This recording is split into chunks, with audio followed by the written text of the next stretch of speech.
Start. Mr. Chairman, Sir, I rise to support the Plantations Labour Amendment Bill brought up by the government for our consideration. Para.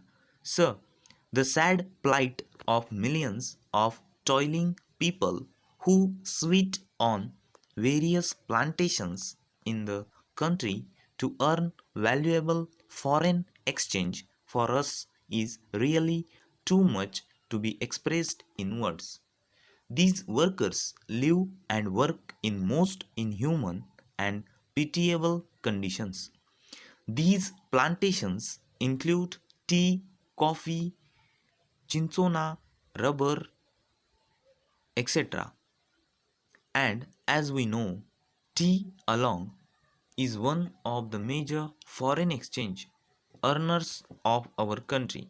But, sir, it is indeed most regrettable that notwithstanding a lapse of 34 years since our independence, these workers who earn crores and crores of rupees by way of foreign exchange have to live in most miserable conditions.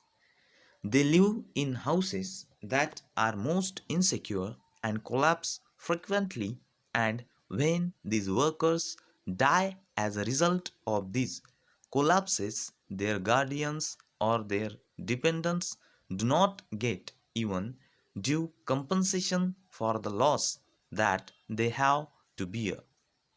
Unhygienic living in distant and far-flung areas compounded with lack of medical and educational facilities make their life utterly miserable.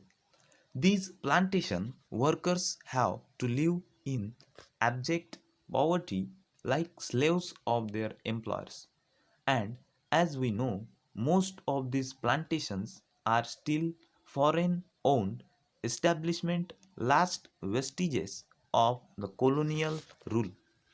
The British rule, and as I said, it is a matter of deep regret for all of us that despite enacting an act, the Plantations Labor Act 1951, we have not yet been able to effect any improvement in their conditions. I think the employers alone are not responsible for their miserable conditions. We are also as much responsible as they are because although we could enforce the enactment and we could improve their conditions much earlier, we have failed in doing so. Para.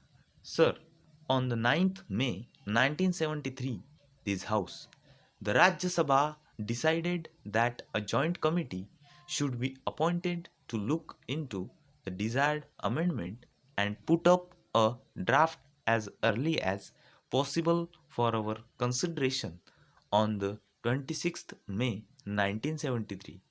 The Lok Sabha also adopted our motion, with the result that a 45-member committee in which 15 representatives were from the Rajya Sabha and 30 from the Lok Sabha was appointed to look into the matter. Over.